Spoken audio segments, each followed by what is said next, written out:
कहते हैं कि भाई हो तो कंस जैसे नहीं होना चाहिए। क्यों?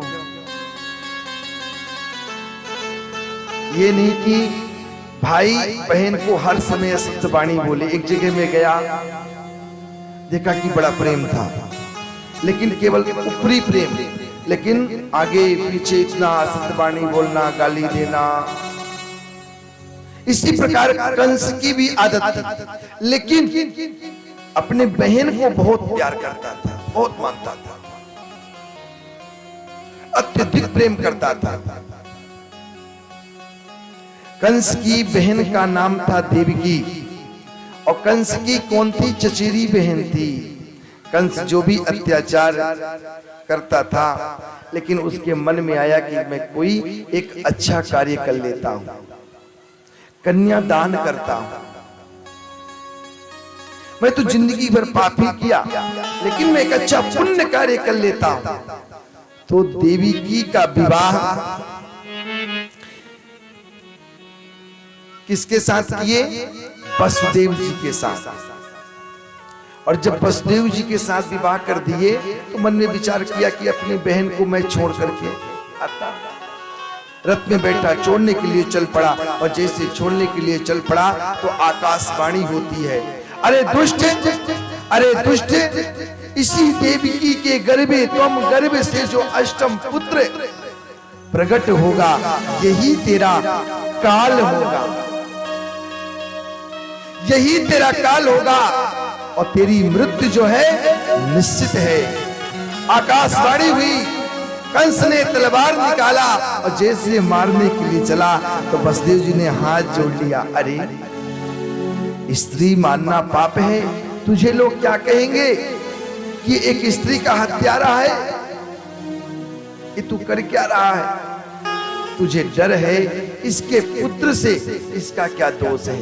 जितने पुत्र होंगे तुझे मैं वचन देता हूं, एक एक पुत्र लाकर के मैं तेरे झोली में डाल दूंगा, तू उन्हें मृत्यु दंड देना। कंस जाकर के ले जाकर के कहां डाल दिया? कारागार में डाल दिया। जब प्रथम पुत्र हुआ तो हाथ में उठाया, इतना निर्दयी कि उसके अंदर दया भी नहीं आई।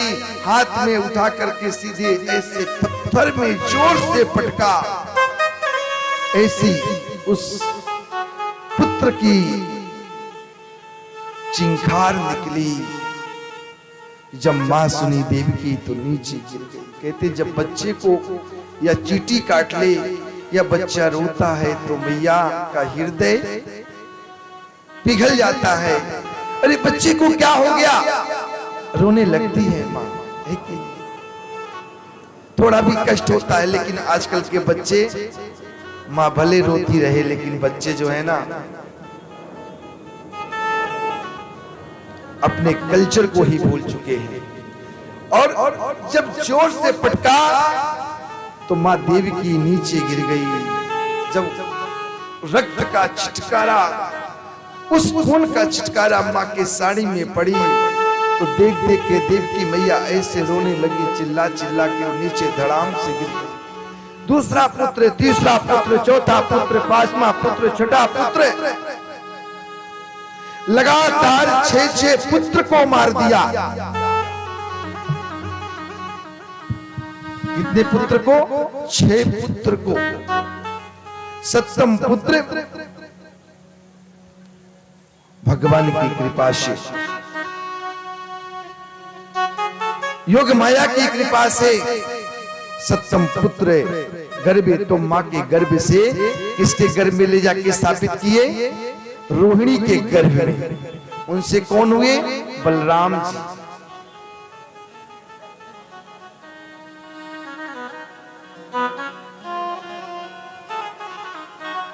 अष्टम पुत्र।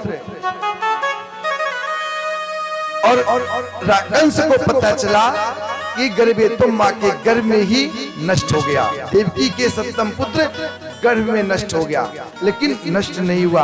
प्रभु की कृपा से गर्भे तुम रोहिणी के गर्भ में स्थापित किया और अष्टम पुत्र भगवान श्री कृष्ण हुए।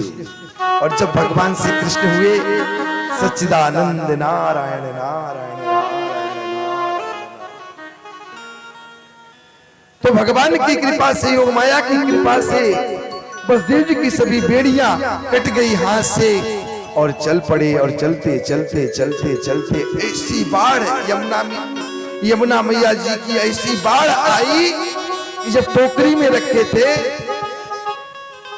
तो ऐसी बाढ़ चले, ऐसी हवा चले, तो यमुना जी कहती हैं, अरे प्रभु अपने चरणोदक को नीचे तो रखो, और जब तक आपका मैं चरण नहीं छू पाऊंगा तब तक मैं नीचे। क्योंकि सबसे प्रथम पत्नी भगवान श्री कृष्ण की कौन थी? मां यमुना। और जैसे जब ससुर की दाढ़ी तक जला गया, और जैसे भगवान अपना चरण रखे, जैसे चरणोदक को चरण छू करके नीचे जलाया, और कहां पहुंचे बाबा? वसुदेव नंद बाबा के गांव में। रात्रि ठीक 12 बजे के बाद जो भगवान श्री कृष्ण प्रकट हुए, ले जाकर के रखे, उनकी कन्या को अपने साथ में ले जाकर के पुनः मथुरा पहुंच गए। फिर बेड़िया बंध गई। और जब कंस को पता चला कि कन्या हुई है, और जब कन्या का पता चला, तो जब उठाकर जैसे पटकने लगा, खड्गम चक्र गदे सुचाप्य परिघान शूलम मुसुंडिम शिराम संगम संदधतिम करस्त नयना। साक्षात मां भगवती विंध्याचल के नाम से आज भी जानी जाती है। बोली, अरे दुष्ट, अरे दुष्ट, आकाशवाणी हुई है, तेरा काल जन्म ले चुका है। तूने जो एक एक पुत्र को मारा है, भगवान प्रकट हो चुके हैं और तेरी मृत्यु निश्चित है। और जब बाबा नंद बाबा को पता चला कि मेरे घर में कौन हुआ है, नंद के आनंद भय जय कन्हैया लाल की।